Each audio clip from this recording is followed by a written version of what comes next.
السلام علیکم ورحمۃ اللہ وبرکاتہ۔ وعلیکم السلام ورحمۃ اللہ وبرکاتہ۔ کیا حال ہے سب کا؟ الحمد للہ۔ نحمده ونصلی علی رسولہ الکریم، اما بعد فاعوذ باللہ من الشیطان الرجیم، بسم اللہ الرحمن الرحیم۔ رب اشرح لی صدری ویسر لی امری واحلل عقدۃ من لسانی یفقہوا قولی۔ الحمد للہ الذی فتح لنا ابواب فضلہ وفتح لنا ابواب رحمتہ وفتح لنا ابواب جنتہ، والحمد للہ الذی ہدانا الی الاسلام وارسل الینا سید الانام ووضع عنا ما لا طاقۃ لنا بہ ولم یکلف انفسنا الا وسعها۔ ہر قسم کی حمد اللہ کے لیے ہے جس نے ہمارے لیے اپنے فضل اور مہربانی کے دروازے کھولے، تبھی تو یہاں بیٹھے ہیں، اور ہمارے لیے اپنی رحمت کے دروازے کھولے، رمضان ہے، اور ہمارے لیے اپنی جنت کے دروازے کھولے۔ کب کھلتے ہیں جنت کے دروازے؟ رمضان میں۔ ہر قسم کی حمد اللہ کے لیے ہے جس نے ہمیں اسلام کی طرف ہدایت فرمائی اور ہماری طرف تمام انسانوں کے سردار کو رسول بنا کر بھیجا، اور جس عمل کے کرنے کی ہم میں طاقت نہیں وہ ہم سے معاف کر دیا، اور ہمارے نفسوں کو ان کی طاقت سے زیادہ مکلف اور ذمہ دار نہیں بنایا۔ نحن نقص عليك احسن القصص بما اوحينا اليك هذا القرآن بما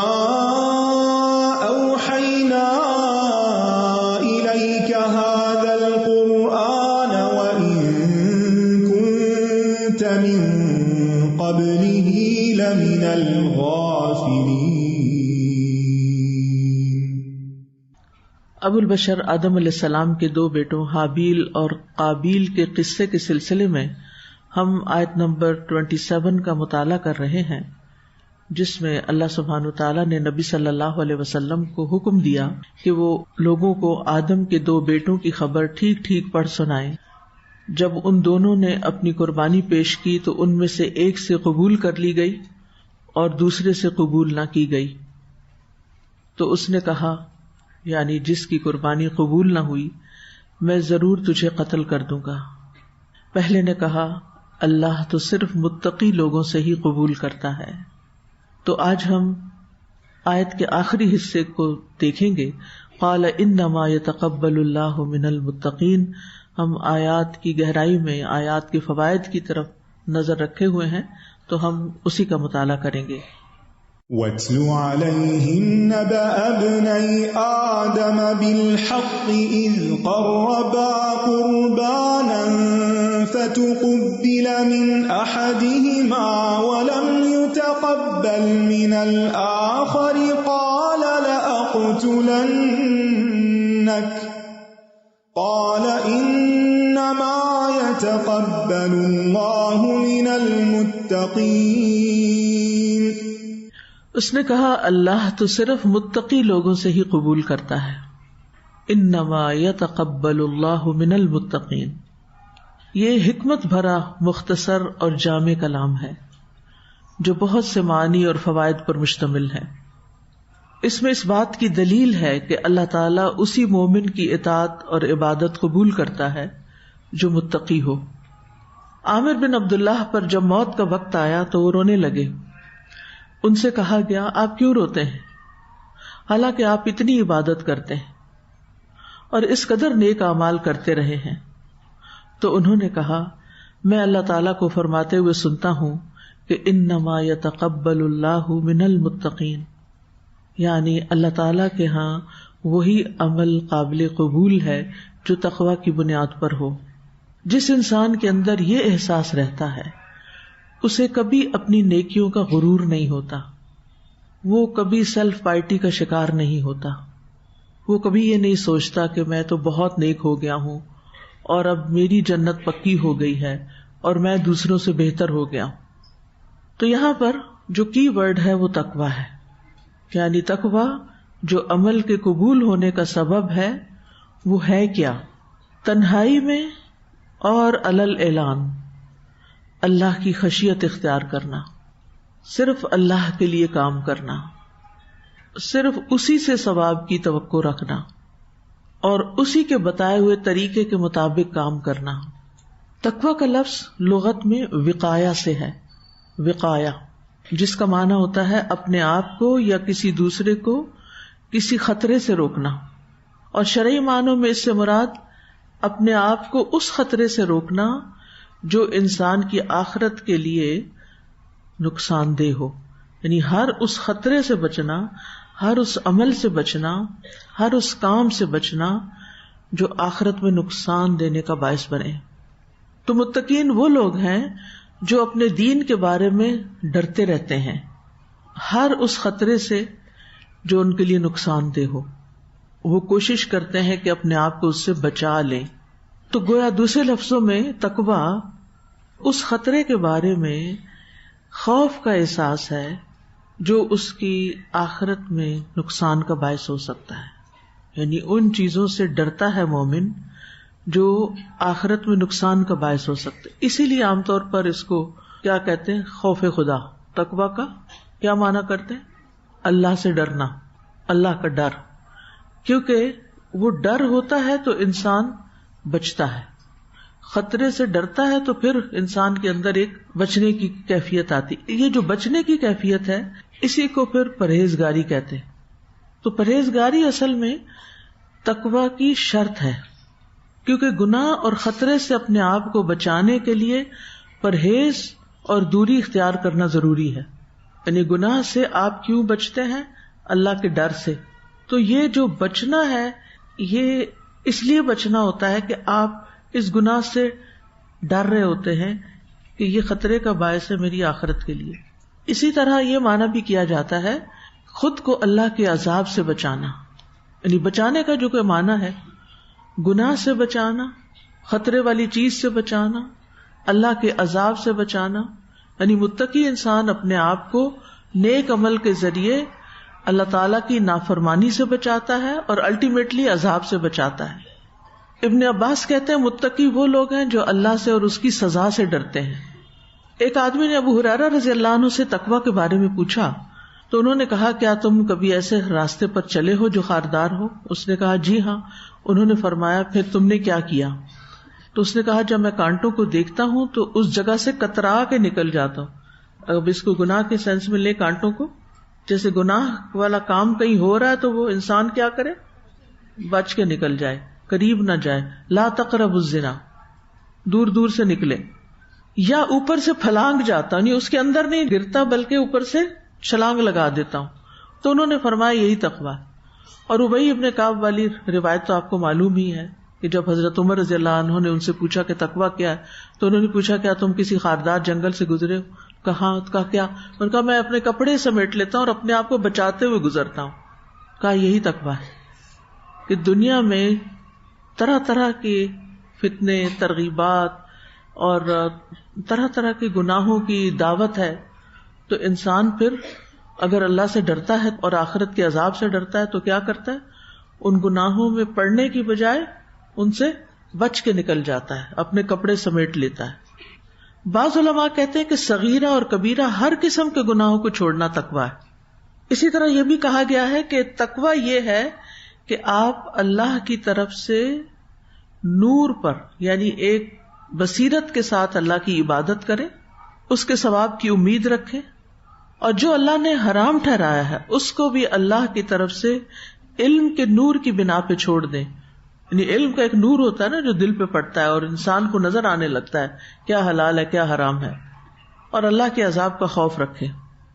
ایک قول یہ بھی ہے کہ تقویٰ سے مراد ہے اللہ کی اطاعت کی جائے، اس کی نافرمانی نہ کی جائے، اس کا ذکر کیا جائے، اس کو بھولا نہ جائے، شکر کیا جائے، ناشکری نہ کی جائے۔ تو جس انسان کے اندر اطاعت ہو، ذکر ہو، شکر ہو، وہ متقی انسان ہے۔ اور یہ بھی کہا گیا کہ تقویٰ اسے کہتے ہیں کہ اللہ تعالیٰ آپ کو وہاں نہ دیکھے جہاں جانے سے اس نے منع کیا ہے۔ اللہ تعالیٰ آپ کو وہاں نہ دیکھے جہاں جانے سے اس نے آپ کو منع کیا ہے اور وہاں سے غیر حاضر نہ پائے جہاں جانے کا حکم دیا ہے، وہاں سے غیر حاضر نہ پائے.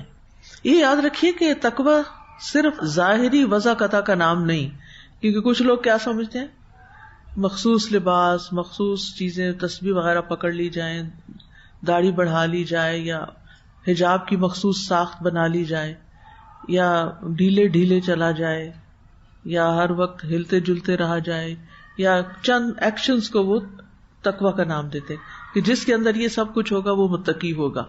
حدیث میں آتا ہے کہ تقوی کا تعلق کس سے ہے؟ دل سے. رسول اللہ صلی اللہ علیہ وسلم نے اپنے سینہ مبارک کی طرف اشارہ کرتے ہوئے 3 مرتبہ فرمایا تقوی یہاں ہے، تقوی یہاں ہے، تقوی یہاں ہے. کبھی آپ کو ایکو کروانے کا اتفاق ہوا جو دل کا سکین کرتے ہیں؟ آپ اسے کسی نے کروایا؟ اس میں ہوتا یہ سمپلی کہ وہ آپ کے ہارٹ کے اوپر ایک چھوٹا سا آلہ رکھتے ہیں جیل کے ساتھ، اور اس سے اسکرین کے اوپر آپ کے دل کے اندر تک جھانک کے دیکھ لیتے ہیں کہ پمپنگ کیسے ہو رہی ہے، خون کتنا فلو کر رہا ہے، دھڑکن کیسی وغیرہ وغیرہ، بہت کچھ دیکھتے ہیں اس میں، والو کیسے کام کر رہے ہیں. مجھے اس کا اتفاق ہوا تو میں سوچ رہی تھی کہ اس مشین سے تقویٰ تو کہیں نظر نہیں آئے گا، کوئی مشین تقویٰ نہیں دیکھ سکتی. اگر میرے دل میں اللہ کی محبت ہے تو اس مشین سے تو نظر نہیں آئے گی. تو یہ ظاہری مشینیں اور ظاہری چیزیں، یعنی اللہ کی قدرت نظر آتی ہے، اللہ پہ پیار نظر آتا ہے کہ اللہ نے اس دل کے اندر کیا کچھ چھپا دیا، کیسے کیسے بھید ہیں ہمارے دلوں کے اندر. ہم اصل میں کیا ہے وہ تو یہاں ہے نا، اندر سے کیا، ہماری نیتیں کیسی ہیں، ہمارے ارادے کیسے، ہم چاہتے کیا ہیں، ہم کس چیز سے محبت کرتے ہیں، کس چیز سے بغض رکھتے ہیں، کیا کرنے کا شوق رکھتے ہیں، کیا نہیں، کسی کو نہیں پتا. کتنا اللہ نے محفوظ رکھا، ہمارے پردے رکھے. اور اگر ہم کسی خراب چیز کی بھی چاہت رکھتے تو بھی اللہ نے ہمارے پردے رکھے ہوئے کہ کسی کو بھی نہیں پتا چلتا. تو یہ تقویٰ کا معاملہ بھی پھر براہ راست کس سے ہو گیا؟ اللہ تعالی سے. اللہ کا تقویٰ یعنی وہ دل جو صرف اللہ دیکھتا ہے، صرف وہ دیکھ سکتا ہے کہ اس کے اندر کیا کیا چیز ہے. اسی کے اندر حسد بھی ہے، بغض بھی ہے، یعنی بدگمانیاں بھی ہیں، اور نفرتیں بھی، اور محبتیں بھی، اور شوق بھی، اور جذبے بھی، اور نیتیں بھی، اور ارادے بھی، کیا کچھ سمیٹا ہوا اس دل نے. تو تقویٰ کا تعلق اصل میں دل کے ساتھ ہے. جو آدمی گہرائی کے ساتھ معاملات پہ غور کرتا ہے وہ تقویٰ کی روش پہ قائم رہتا ہے. یعنی جو چیزوں کو دل کے ساتھ، دل کی آنکھوں کے ساتھ دیکھتا ہے وہ تقویٰ پہ قائم رہ سکتا ہے. ایک ہوتا نا ہم ان آنکھوں سے ظاہری چیزیں دیکھتے ہیں، مشینوں سے دیکھتے ہیں، اور ایک کیا ہے کہ ہم دل کی آنکھوں سے پھر دیکھنے لگتے ہیں. دل پر وہ نور بصیرت آتا ہے. علم کا نور بھی دل پر ہوتا ہے، جو امام شافعی کو ان کے استاد نے کہا تھا نا کہ یہ اللہ کا نور ہے. وَنُورُ اللَّهِ لَا يُعْطَى لِعَاصِي، اور اللہ کا نور کسی گناہگار کو نہیں دیا جاتا. یعنی آپ بہت سا علم حفظ کر سکتے ہیں، یاد کر سکتے ہیں، فر سنا سکتے ہیں، لیکن اس کا نور آپ کے دل پہ تقویٰ کے ساتھ ہی پڑے گا. جب آپ گہرائی کے ساتھ اس پہ غور و فکر شروع کریں گے، احساس رکھیں گے. تو تقویٰ حقیقت میں ایک داخلی کیفیت کا نام ہے. اگر کوئی شخص اندرونی طور پر متقی نہ ہو تو بیرونی رکھ رکھاؤ اس کو متقین میں شمار نہیں کر سکتا. پھر اسی طرح تقویٰ جو ہے اپنے محاسبے کا نام ہے کہ انسان چونکہ اپنے دل کو دیکھتا ہے، اپنے اندر کے خیالات اور جذبات کو جانتا ہوتا ہے، تو پھر وہ اپنا محاسبہ بھی کر سکتا ہے. یعنی سنجیدگی کے ساتھ غور کرتا ہے اور مستقل طور پر غور کرتا رہتا ہے اور مستقل طور پر جائزہ لیتا رہتا ہے کہ میں کس موقع پر کیا سوچ رہا ہوں. یعنی اپنے خیالات کو انسان خود پڑھتا بھی ہے اور پھر خود اینالائز بھی کرتا ہے اور خود یہ ایڈٹ کر سکتا ہے، خود ہی اس میں سے کچھ چیزیں ڈیلیٹ کر سکتا ہے، کچھ چیزیں سیو کر سکتا ہے. یہ کوئی اور نہیں کر سکتا، یہ آپ کو خود کرنا ہے. سیلف انالیسس، اپنا محاسبہ آپ. اور یہ ہوتا رہے گا، یعنی آپ کی سیلف ٹاک ہوتی رہے گی اپنے اندر ہی اندر، اپنے سے باتیں کرتے رہیں گے، چاہے آپ لوگوں کی مجلس میں ہو، کچھ بھی کر رہے ہوں، اندر کی آواز سنتے رہیں گے تو آپ تقویٰ کی روش اختیار کرتے رہیں گے. اور جہاں آپ کو پتا چل جائے، ڈیٹیکٹ ہو گیا یہ ہے فالٹ، یہاں ہے مسئلہ، اب آپ اس کے آگے کمزور ہیں، بچھے ہوئے ہیں، پھر اللہ سے مدد مانگیں گے کہ اللہ تعالیٰ آپ مجھے اس سے نکالیں. بالکل ایسے ہی جیسے جسمانی بیماریوں کو، مثلاً اگر کسی کا ہارٹ اسکین ہوتا ہے اور ڈاکٹر اس کو بتاتے ہیں کہ آپ کے ہارٹ میں فلاں تکلیف ہے، تو پھر وہ اس کو جان کے بیٹھ تو نہیں رہتا. پھر اس کے بعد نیکسٹ اسٹیپ کیا ہوتا ہے؟ وہ کس سے ملتا ہے؟ جا کے کارڈیالوجسٹ سے. کارڈیالوجسٹ سے جا کے ملتا ہے اور وہ کہتا ہے کہ اب مجھے آپ اس کا حل بتائیں. وہ اس کے لیے کیا تجویز کرتا ہے؟ کچھ دوائیں اور کچھ پرہیز. پرہیز کا نام نہیں لیا آپ نے، کیونکہ ہم پرہیز والی قوم نہیں ہیں. پرہیز کو کچھ نہیں سمجھتے. تقویٰ ہے ہی پرہیز. تو اب بھی ایسے لوگ ہیں جو آپ کا علاج صرف دوا سے نہیں کرتے. دو طریقہ علاج ہے، ایک میں دوائیاں ڈومیننٹ ہیں اور ایک میں پرہیز ڈومیننٹ ہے. دونوں میں اعتدال ہونا چاہیے. دوا بھی کرنی چاہیے اور پرہیز بھی کرنا چاہیے. دوا نہیں کریں گے تو علاج نہیں ہوگا، وہ کریکشن نہیں ہوگی فالٹ کی. اور پرہیز نہیں کریں گے تو وہ صحت مند نہیں ہو سکے گا آپ کا دل، یا جس جگہ کے بھی آپ علاج کر رہے ہیں. تو دل کے اندر جب کوئی خرابی آ جاتی ہے، نیت میں خرابی آ جاتی ہے، یا کوئی ایسی خواہش غلبہ پا لیتی ہے، یا کوئی چیز آپ کے دل میں وسوسہ غلبہ پا لیتا ہے، تو اس میں پھر آپ کو دونوں چیزیں کرنی پڑیں گی. دوا بھی کرنی پڑے گی، کچھ چیزیں پڑھنی بھی پڑیں گی، اور کچھ چیزوں سے بچنا بھی پڑے گا. اس کے بغیر شفا نہیں ہوگی. اور اگر شفا نہیں ہوئی اور یہ بیمار دل لے کے چلے گئے، مر گئے، ہو اس سے بڑا اپنے ساتھ ظلم کوئی نہیں. کیونکہ سب کچھ پیچھے رہ جائے گا. آپ کا جسم بھی، آپ کے ہاتھ پاؤں جنہیں سنوارتے رہتے ہیں، جنہیں خوبصورت بنانے کی فکر کرتے رہتے ہیں، یہ بال، یہ کھال، یہ سب کچھ سب پیچھے رہ جائے. سب قبر میں مٹی بننے والا ہے. روح نے جانا ہے، اور روح نے ساتھ کیا لے کے جانا ہے؟ روح جب جائے گی آگے، ساتھ کیا لے کے جائے گی؟ نفس مطمئنہ، قلب مطمئن. اگر آپ اس حال میں فوت ہوتے ہیں کہ آپ کا قلب مطمئن ہے، تو پھر آگے برزخ کی زندگی میں ایک اطمینان نصیب ہوگا. روح کو جہاں بھی جگہ ملے گی، جس بھی آسمان پہ، علیین میں، جس بھی درجے پہ، جو بھی جگہ اللہ نے رکھی ہے، تو اس سے کیا ہوگا کہ آپ ایک اطمینان والی زندگی بسر کریں گے. کیونکہ یہ ساتھ جانا ہے. مال، اولاد، جسم سب پیچھے، سب زمین میں. آگے آسمانوں پہ جائے گی روح، اور اس کے ساتھ جائے گا آپ کا پیارا سا دل. اب سوچ سمجھ کے دل میں چیزیں رکھیے، ٹھیک ہے نا؟ اور اس کے مسلسل علاج کی فکر کیجیے. کیونکہ جسمانی طور پر بھی اگر دل صحیح کام کرتا ہو نا، تو باقی سارا جسم صحیح کام کرتا ہے. اور اگر دل کے کسی حصے کا فنکشن ٹھیک نہ ہو، تو آپ کے جسم کا کوئی حصہ مستقل طور پر بیمار رہ سکتا ہے، اور آپ جانتے بھی نہیں ہوتے کہ اصل خرابی تو دل میں ہے، پتہ بھی نہیں ہوتا. بیماری کہیں اور ہے. ہم ظاہر علاج کرتے رہتے ہیں، یہ جگہ خراب ہو گئی ہے، یہاں درد ہو گیا، یہ سوج گئی، یہ انفلیمیشن ہو گئی. نہ بھائی، پیچھے جڑ تک جاؤ. تو دل جو ہے نا، یہ ایسے ہی جیسے مٹی کے نیچے وہ زمین میں پودا ہوتا ہے نا، اور اس کی جڑیں دور دور تک پھیلی ہوئی ہوتی ہیں. اگر آپ دیکھیں نا تصویر دل کی، تو دل کے اوپر چھوٹی چھوٹی رگیں ہوتی ہیں، ویسلز ہوتی، سارے جسم کے اندر بھی وہ پھیلی ہوئی ہیں، لیکن وہ ساری کنیکٹڈ ہے ہارٹ کے ساتھ. تو اگر یہاں پر صحیح بلڈ فلو ہو رہا ہے اور پورے جسم کو پہنچ رہا ہے، تو آپ انشاءاللہ ایک ہیلدی، ایکٹیو، بہترین انسان ہوں. اسی طرح اگر دل کے اندر خیر ہے، اچھائی ہے، تقویٰ ہے، تو وہ آپ کی پوری زندگی کو رول کرے گا. اس لیے اس کی طرف توجہ کی ضرورت، حتیٰ کہ آپ کے اعمال کی قبولیت کا انحصار بھی اسی پر ہے. تو جیسے دل کے اوپر رگیں ہوتی ہیں نا، ایسے پورے جسم میں بھی رگیں ہوتی ہیں. تو دل کی جو رگیں ہیں وہ بنیاد کا کام کرتی ہیں، ٹھیک ہے. جیسے زمین کے اندر جڑیں جاتی ہیں نا، اور پھر جتنی اچھی زمین، سوائل اچھی ہو، جڑیں دور تک پھیلے، مضبوط ہو، درخت اتنا ہی مضبوط ہوتا ہے، اس کے پتے اتنے ہی گرین ہوتے ہیں. اور پھر پتوں کے اندر بھی رگیں دیکھی ہوں گی آپ. ان رگوں کا تعلق نیچے سے بھی ہے، اوپر سے بھی ہے. پتے اپنی غذا صرف زمین سے نہیں لیتے، کہاں سے لیتے ہیں؟ سورج سے بھی لیتے ہیں، روشنی سے بھی لیتے ہیں، ٹھیک ہے نا.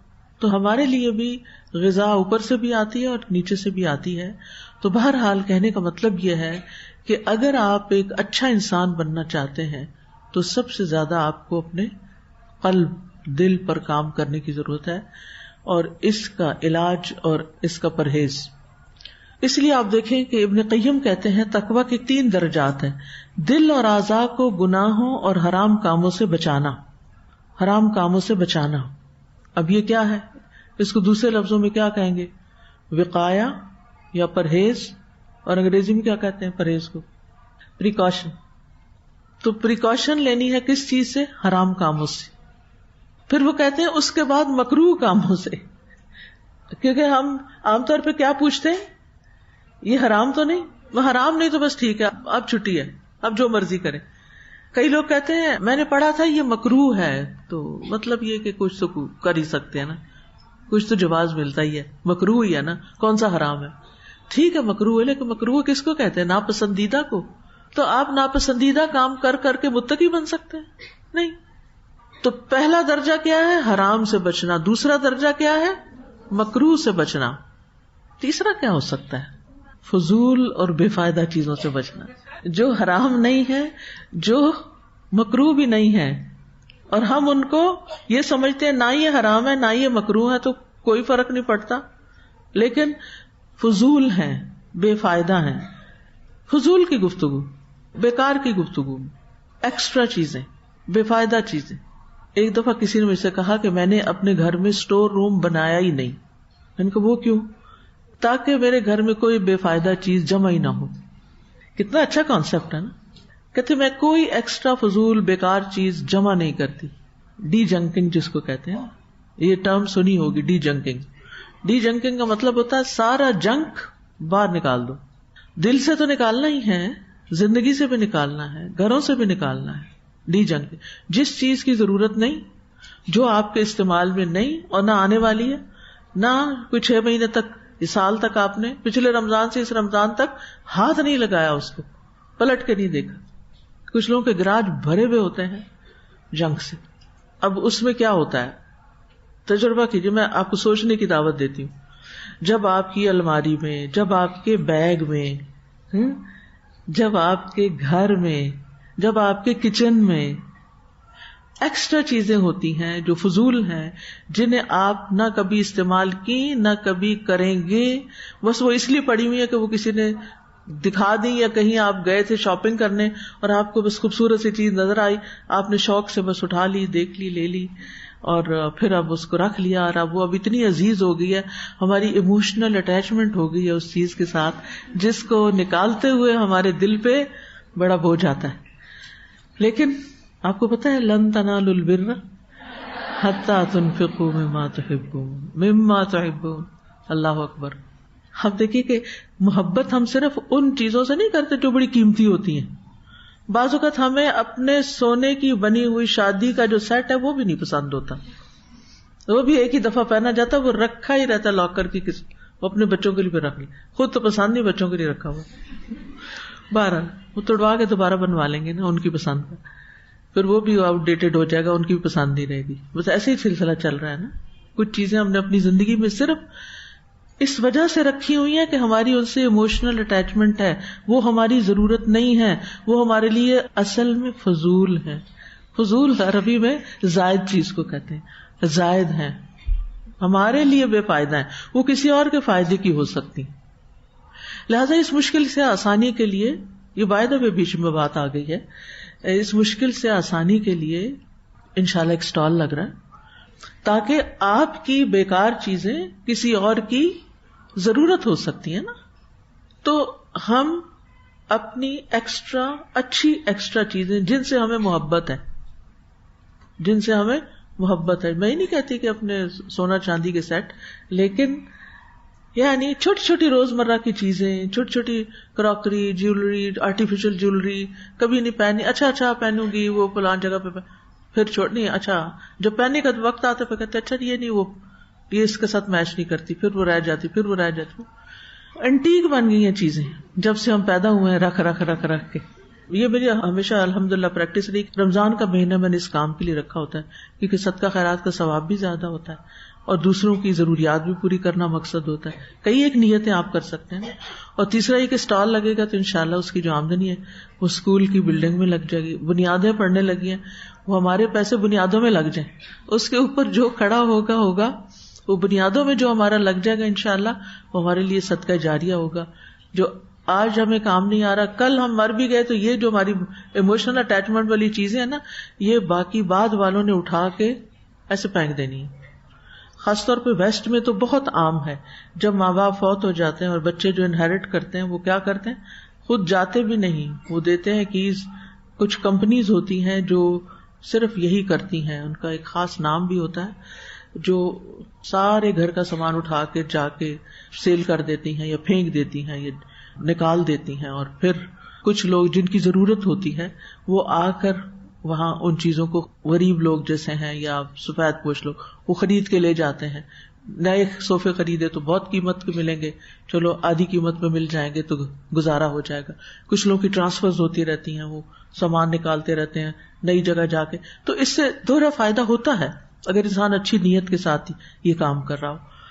تو اس طرح انشاءاللہ آپ اپنی ایسی اچھی چیزوں کو اچھے سے صاف ستھرا کر کے, اس کی ٹیگنگ کر کے, آپ چاہیں تو پرائس بھی لگا کے اس کی جو آپ سمجھتے ہیں اس کو دے سکتے ہیں. یہ آپ کو طریقہ بتا دیا جائے گا کہاں کیا کرنا ہے, لیکن یہ ہے کہ میں سمجھتی ہوں کہ رمضان میں ایک سے زیادہ سٹال اس کے لگ جائیں تاکہ ہم بے فائدہ, بیکار, غیر ضروری چیزوں سے نجات پائیں.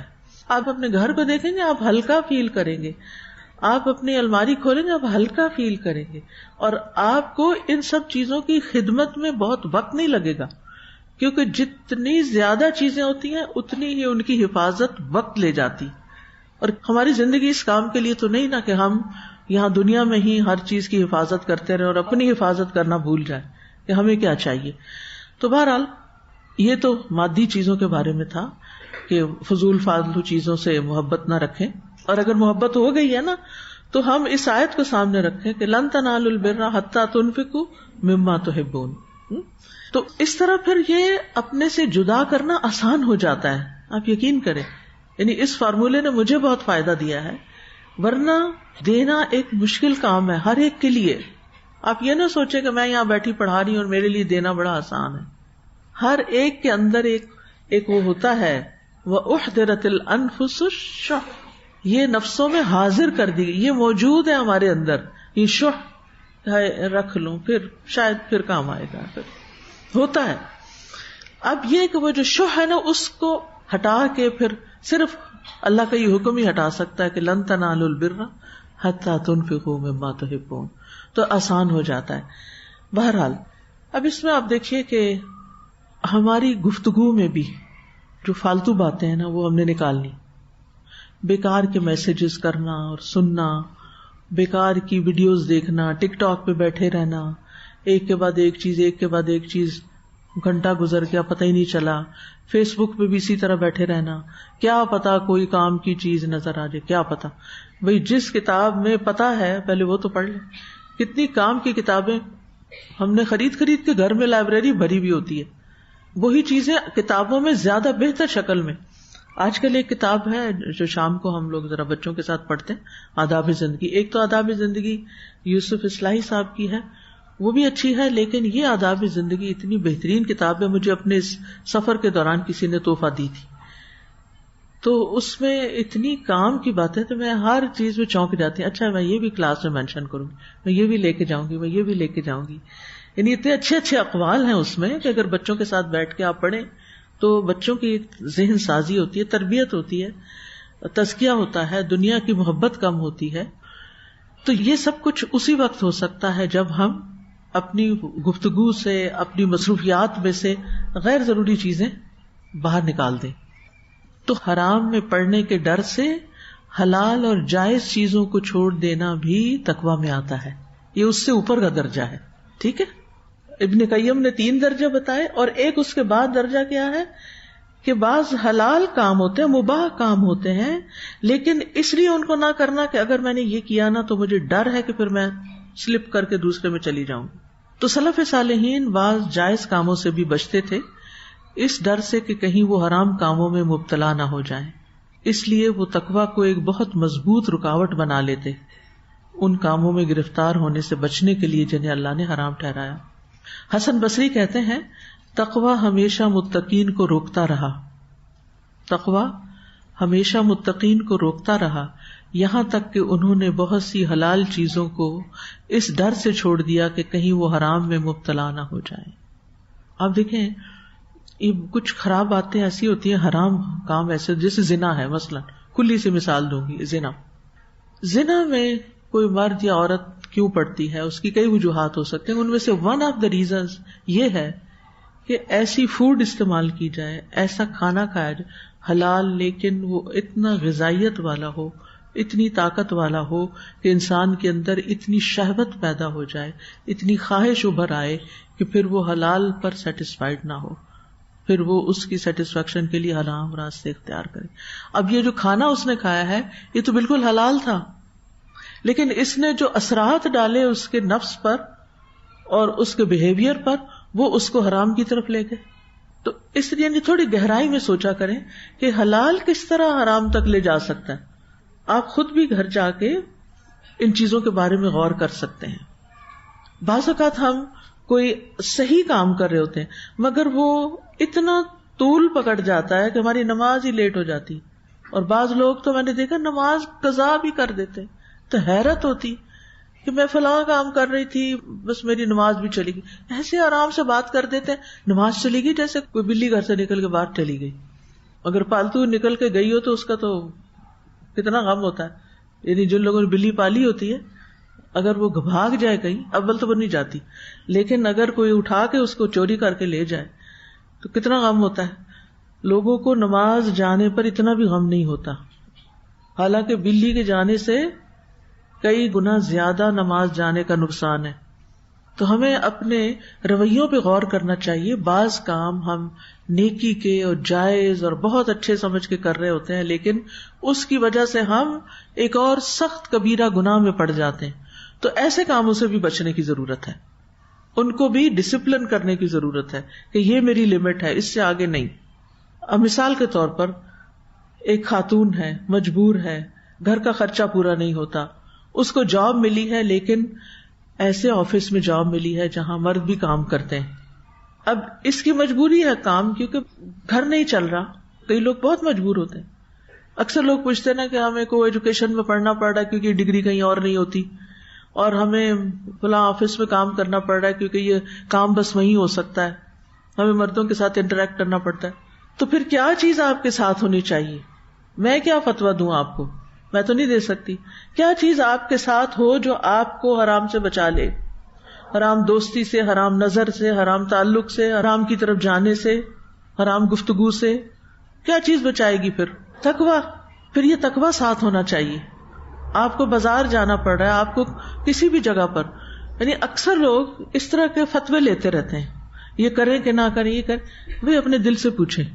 اگر آپ ایسے ماحول میں تقویٰ کے ساتھ ایمان کی زندگی پہ رہ کے سروائیو کر سکتے ہیں تو اس کڑوے گھونٹ کو پی لیں، ورنہ ساتھ ہی اپنے لیے کوئی حلال جگہ تلاش کریں کہ جہاں آپ کا ایمان اور عزت اور عصمت خطرے میں نہ ہو.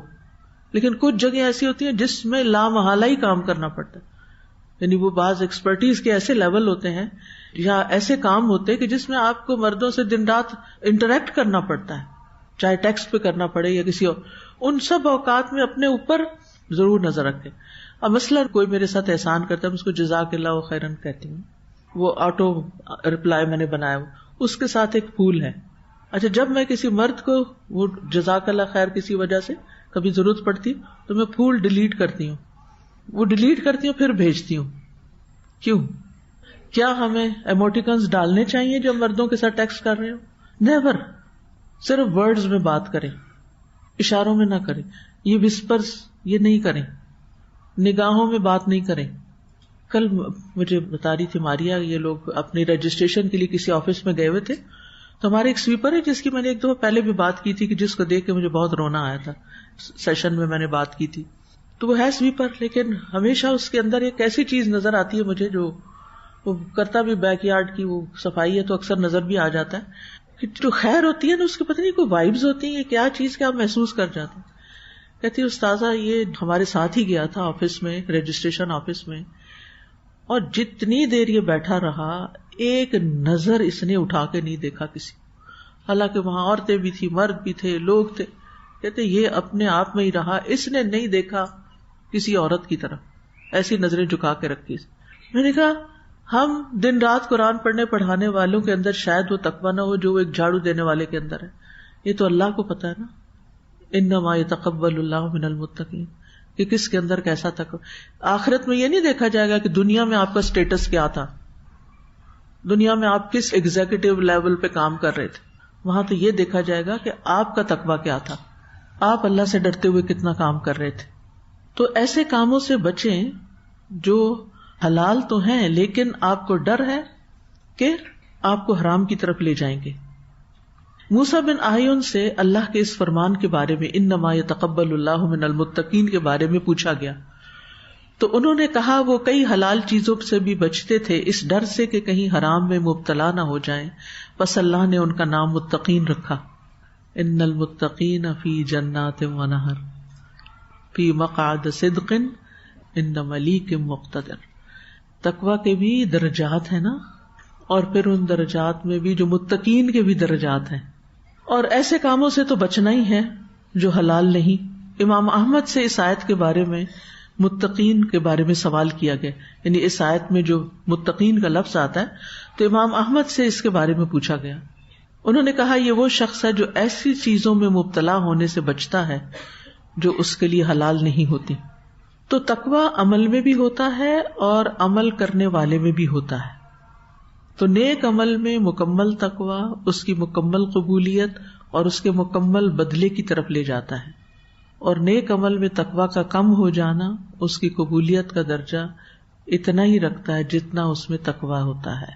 یعنی جب کوئی شخص نیک عمل کرتا ہے اور اس میں مکمل تقویٰ ہوتا ہے تو اس عمل کی مکمل قبولیت ہو جاتی اور اس کا مکمل بدلہ مل جاتا ہے، بلکہ کئی گنا زیادہ بدلہ ملتا ہے.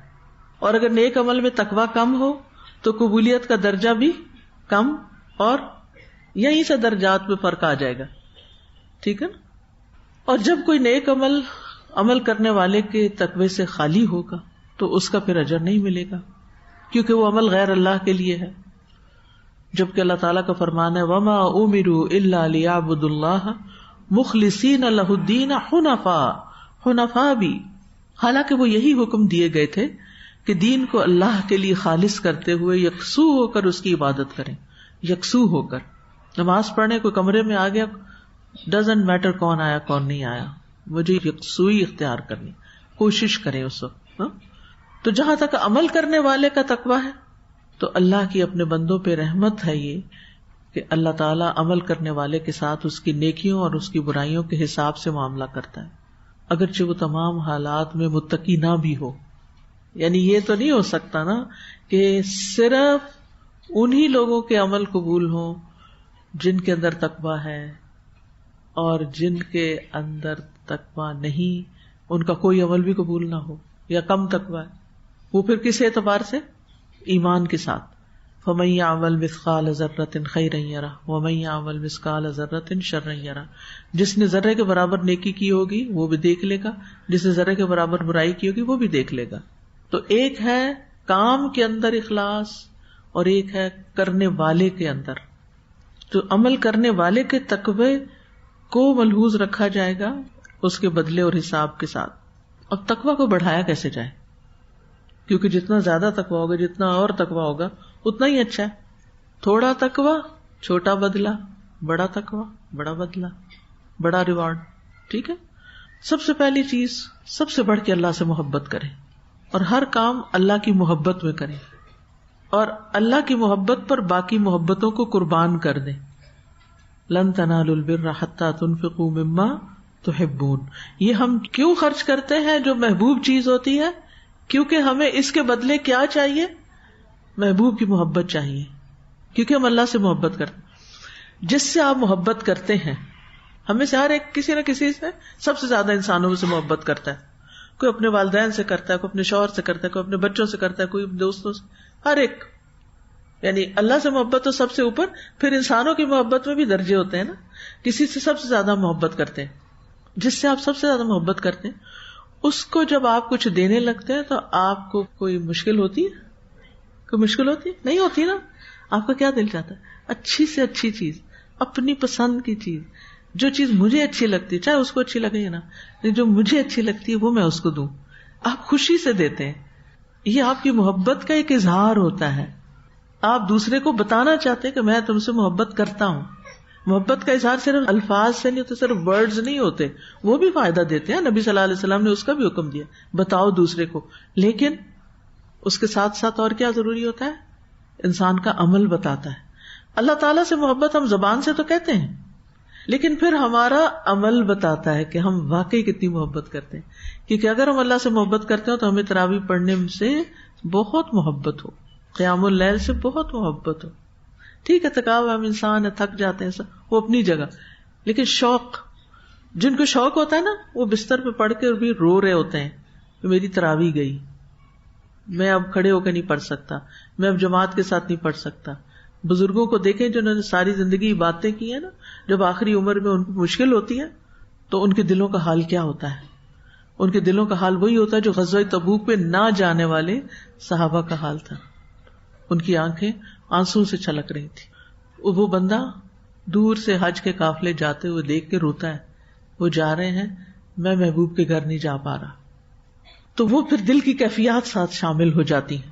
تو سب سے پہلی چیز اللہ کی محبت میں اضافہ کریں اور اس بات کا احساس رکھیں کہ اللہ تعالیٰ آپ کا نگران ہے, اللہ آپ کو دیکھ رہا ہے. پھر اللہ کی عبادت میں کمی نہ کریں, یعنی اپنی عبادات کا لحاظ رکھیں. تو اللہ کی عبادت تقوی میں اضافے کا باعث بنتی. اگر آپ عبادتوں میں کوتاہی کر رہے ہیں نا, نماز نہیں پڑھ رہے, یا وقت پہ نہیں پڑھ رہے, یا صحیح طریقے پہ نہیں پڑھ رہے, تقوی حاصل ہی نہیں ہو سکتا. کیونکہ اللہ تعالیٰ نے عبادت فرض ہی اس لیے کی تاکہ ہمارے اندر تقوی پیدا ہو, اور جو عبادت ہی نہیں کرتا وہ تقوی اس کے اندر کہاں سے آئے گا؟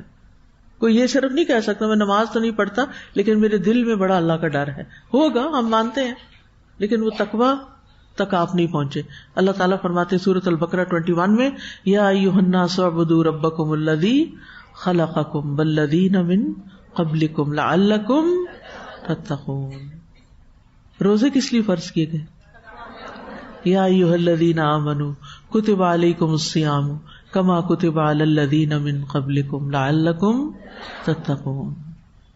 اور روزہ تو خاص طور پر, کیونکہ روزے میں علاج سے زیادہ کیا ہے؟ پرہیز. یہ پرہیز کرا کرا کے ہم سے تقوی پیدا کیا جا رہا ہے. ٹھیک ہے, اور علاج میں قیام اللیل ہے, وہ علاج ہے. قرآن شفا ہے کہ رات کی نماز میں قرآن پڑھا جائے یا سنا جائے, کیونکہ کتاب اللہ کو مضبوطی سے پکڑنا تقوی پیدا کرتا ہے. سورۃ البقرہ 63 میں ہے, وَإِذْ أَخَذْنَا مِيثَاقَكُمْ وَرَفَعْنَا فَوْقَكُمُ الطُّورَ خُذُوا مَا آتَيْنَاكُمْ بِقُوَّةٍ خُذُوا مَا آتَيْنَاكُمْ, کیا جو تورات تھی ان کی کتاب, بِقُوَّةٍ, اور ہمارے لیے کیا؟ قرآن, بِقُوَّةٍ وَاذْكُرُوا مَا فِيهِ, جو احکام اس میں ہیں انہیں خوب یاد رکھو, لَعَلَّكُمْ تَتَّقُونَ. تو یہ کتاب تقوی پیدا کرنے کا باعث ہے, قرآن کا پڑھنا اور پڑھانا. پھر اللہ کے راستے کا اتباع, یعنی پڑھنے کے بعد اگلا سٹیپ کیا؟ اس کو فالو کرنا اور دوسرے راستے چھوڑ بھی دینا. پھر کیا ہے؟ ایک کرنے کا کام اور ایک چھوڑنے کا, ایک علاج اور ایک پرہیز. وَأَنَّ هَذَا صِرَاطِي مُسْتَقِيمًا فَاتَّبِعُوهُ وَلَا تَتَّبِعُوا السُّبُلَ فَتَفَرَّقَ بِكُمْ عَنْ سَبِيلِهِ ذَلِكُمْ وَصَّاكُمْ بِهِ لَعَلَّكُمْ تَتَّقُونَ. سورۃ الانعام. اور بلا شبہ یہی میری سیدھی راہ ہے, لہذا اسی پہ چلتے جاؤ اور دوسری راہوں پہ نہ چلو, دوسرے رستوں پہ مت جاؤ, ورنہ وہ تمہیں اللہ کی راہ سے ہٹا کر جدا جدا کر دیں گی. اللہ نے تمہیں انہی باتوں کا حکم دیا ہے شاید کہ تم متقی بن جاؤ. پھر اس رستے پر ثابت قدمی اختیار کرنا. والذین اہتدوا زادہم ھدی وآتاہم تقواہم. یہ کون سی صورت ہے؟ محمد 17.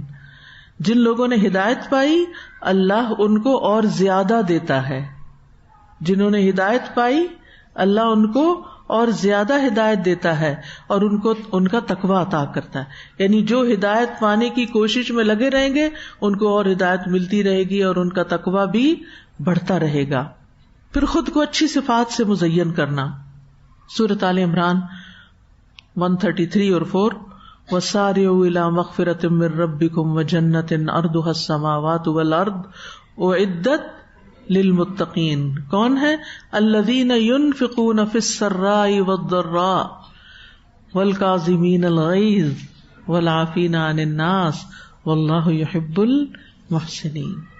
اور اپنے رب کی بخشش اور اس جنت کی طرف دوڑ کر چلو جس کا عرض آسمانوں اور زمین کے برابر ہے. وہ ان متقی لوگوں کے لیے تیار کی گئی ہے جو خوشحالی اور تنگ دستی ہر حال میں خرچ کرتے ہیں، کرنے کا کام، اور غصے کو پی جاتے ہیں، نہ کرنے کا کام، پرہیز، اور لوگوں کو معاف کر دیتے ہیں.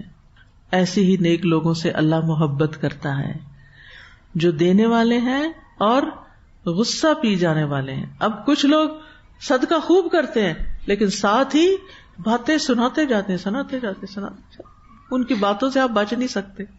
اب ان سے ضرورت بھی ہوتی ہے، آپ ان سے معاملہ بھی کرنا پڑتا ہے، وہ آپ کے کام بھی آتے ہیں، لیکن ساتھ ہی اتنی باتیں سناتے ہیں کہ انسان سوچتا ہے کہاں بھاگ جائے. ہیں ایسے لوگ.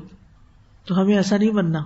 اللہ کی راہ میں دینا ہے لیکن ساتھ زبان لا تبطلوا صدقاتکم بالمن والاذی. من بھی اور اذا دو چیزیں ہیں الگ الگ. اور خاص طور پر ہم کس کو سناتے ہیں پھر ڈانٹ ڈپٹ؟ جو ہمیں نقصان دیتے ہیں یا اذیت دیتے ہیں. والعافین عن الناس، معاف کر دو، جانے دو، اگنور کرو، چھوڑ دو، لیو اٹ. متقین اور محسنین کی صفات ہیں یہ. پھر گناہوں کو چھوڑنا. حدیث میں آتا ہے رسول اللہ صلی اللہ علیہ وسلم نے حضرت ابو ہریرہ سے فرمایا تم اللہ کی حرام کردہ چیزوں سے بچو، سب سے زیادہ عبادت گزار بن جاؤ گی. ہم سمجھتے عبادت گزار بنتے ہیں کچھ کر کے، وہ بھی ٹھیک ہے، کرنا تو ہے، لیکن زیادہ بڑا عبادت گزار کون ہے؟ جو بچتا ہے. ایک شخص سود لیتا ہے، رشوت لیتا ہے اور صدقے خوب کرتا ہے، کیا خیال ہے وہ عبادت گزار ہے؟ نہیں. ایک شخص ملاوٹ کرتا ہے، مثلا پیٹرول ہی بیچتا ہے، تو اکثر لوگوں کو کیا شکایت ہوتی کہ ہمارے ملک میں خالص پیٹرول نہیں ملتا. کیوں؟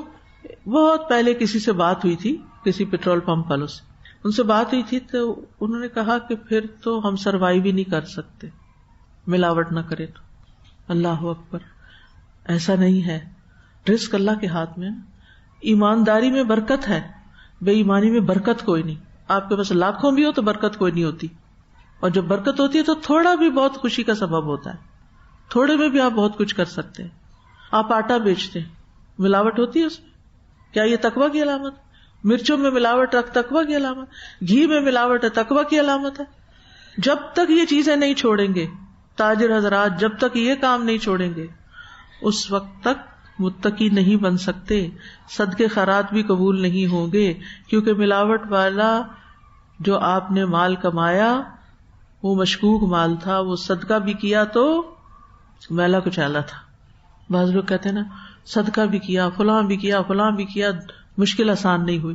پہلے سوچے صدقہ کس چیز کا کیا، کس چیز کے صدقے سے منع کیا گیا جو تمہیں خود پسند نہیں. اور جو ولا تیمموا الخبیث، مال خبیث ہو جاتا ہے نا جب اس کے اندر حرام کمائی شامل ہو جاتی ہے. ولا تیمموا الخبیث، تو اس خبیث سے بچنا ہے. تھوڑے میں گزارا کر لیں لیکن حلال میں کریں. پھر تقویٰ کے بڑھانے کے اسباب میں سے ہے کہ انسان نافرمانی کے انجام پہ غور کرے، اس حرام کام کے انجام پہ غور کرے کہ گناہوں میں کتنی تکلیف ہے، عذاب ہے، مصیبتیں پیدا ہوں گی. تو یہ چیز انسان کو تقویٰ کی طرف لے جائے گی، چاہے گناہوں میں کتنی ہی لذت کیوں نہ ہو. پھر خواہشات کا مقابلہ کرنا اور ان کی پیروی سے بچنا. یہ تقویٰ کو بڑھانے کے اسباب میں سے ہے کہ آپ اس چیز کو سیکھیں اور جانیں کہ آپ خواہش کا مقابلہ کیسے کر سکتے ہیں. النازعات 40-41 میں ہے وَأَمَّا مَنْ خَافَ مَقَامَ رَبِّهِ وَنَهَى النَّفْسَ عَنِ الْهَوَىٰ فَإِنَّ الْجَنَّةَ هِيَ الْمَأْوَىٰ. اور رہا وہ جو اپنے رب کے سامنے کھڑے ہونے سے ڈر گیا اور اس نے نفس کی خواہش کو روک لیا تو جنت ہی اس کا ٹھکانہ ہے. تو جنت کس سے ملتی ہے؟ بچنے سے. کس سے؟ حرام خواہشات کی تکمیل سے. حلال اعتدال کے ساتھ تکمیل جائز ہے. پھر شیطان کی چالوں اور اس کے وسوسوں کا علم ہونا چاہیے. پھر تقوی والوں کو ساتھی بنائیں. الاخلاء یومئذ بعضهم لبعض عدو الا المتقین، الزخرف 67. اس دن متقین کے علاوہ سب ایک دوسرے کے دشمن ہو جائیں گے. نبی صلی اللہ علیہ وسلم نے فرمایا مومن آدمی کے علاوہ کسی کی صحبت اختیار نہ کرو. یعنی فضول لوگوں میں مت بیٹھو، ورنہ کیا ہوگا، جو تقویٰ کمایا ہوگا وہ بھی جائے گا ڈرین ڈاؤن. اور پھر اللہ سے تقویٰ کا سوال، اللہم انی اسألک الہدی والتقی والعفاف والغنی، اللہم آت نفسی تقواها وزکها انت خیر من زکاها انت ولیها ومولاها. وآخر دعوانا ان الحمد للہ رب العالمین. سبحانک اللہم وبحمدک اشہد ان لا الہ الا انت استغفرک واتوب الیک. السلام علیکم ورحمۃ اللہ وبرکاتہ. فاقصص القصص لعلهم يتفكرون